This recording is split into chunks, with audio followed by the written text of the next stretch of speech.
Allah subhanahu wa ta'ala dit dans le Coran: Alladhina amanu wa tatma'innu qulubuhum bi dhikrillah. Ala bi dhikrillahi tatma'innul qulub. N'est-ce point par l'évocation d'Allah que les cœurs se tranquillisent? Pour l'obtenir, ce cœur saint, il faut évoquer Allah, mais cela ne suffit pas bien sûr. Il faut la parole et il faut l'action. Il faut aimer Allah subhanahu wa ta'ala et il faut le prouver par des actions, parce qu'il ne suffit pas de prétendre aimer, il faut le prouver. Le deuxième cœur, c'est le cœur malade. C'est un cœur qui est toujours vivant, mais qui a une défaillance, qui risque de le conduire à la mort. Et cette défaillance, elle est causée par le péché. Le prophète sallallahu alayhi wa sallam dit dans un hadith: lorsque le croyant commet un péché, un point noir se forme dans son cœur. S'il se repent de son péché, s'en démarque et demande pardon, ce point noir disparaît de son cœur.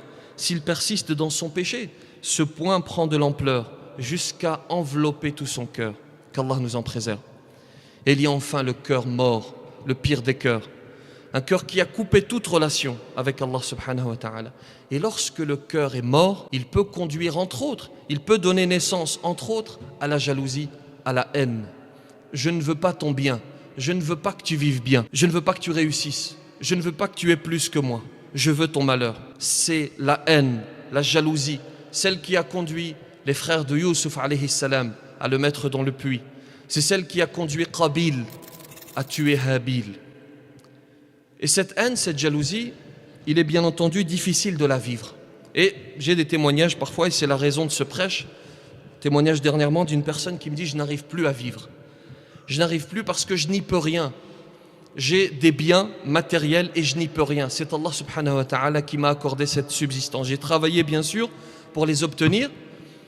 En plus de, je l'espère, ma relation avec Allah, la construction de ma relation avec Allah subhanahu wa ta'ala, et en plus du fait d'être sûr que ce qui est le plus important c'est l'au-delà, en plus de tout cela, j'ai des biens matériels, j'ai travaillé pour, et pour cela on me jalouse au quotidien.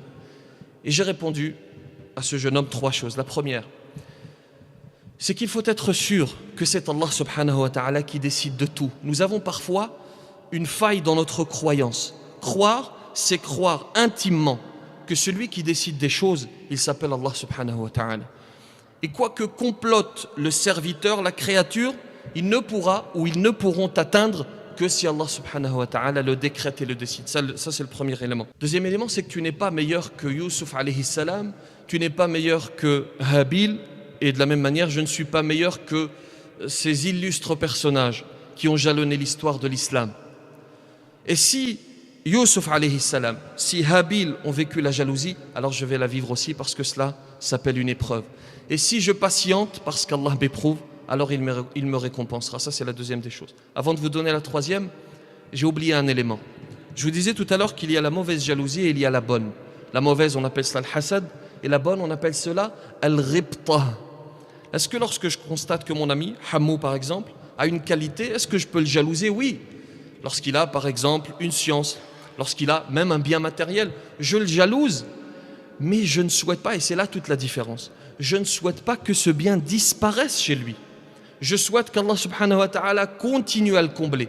Je souhaite que ce bien perdure pour lui, et en même temps, je voudrais qu'Allah subhanahu wa ta'ala me l'accorde. Cette science bénéfique ou ce bien matériel, pourquoi pas, tant que ce bien n'entre pas dans mon cœur, tant que ce bien n'est pas plus important que ma religion et ma relation avec Allah subhanahu wa ta'ala. Donc il y a le hasad qui est interdite, c'est le fait de jalouser et en plus de vouloir que ce bien disparaisse de chez mon frère ou de chez ma sœur.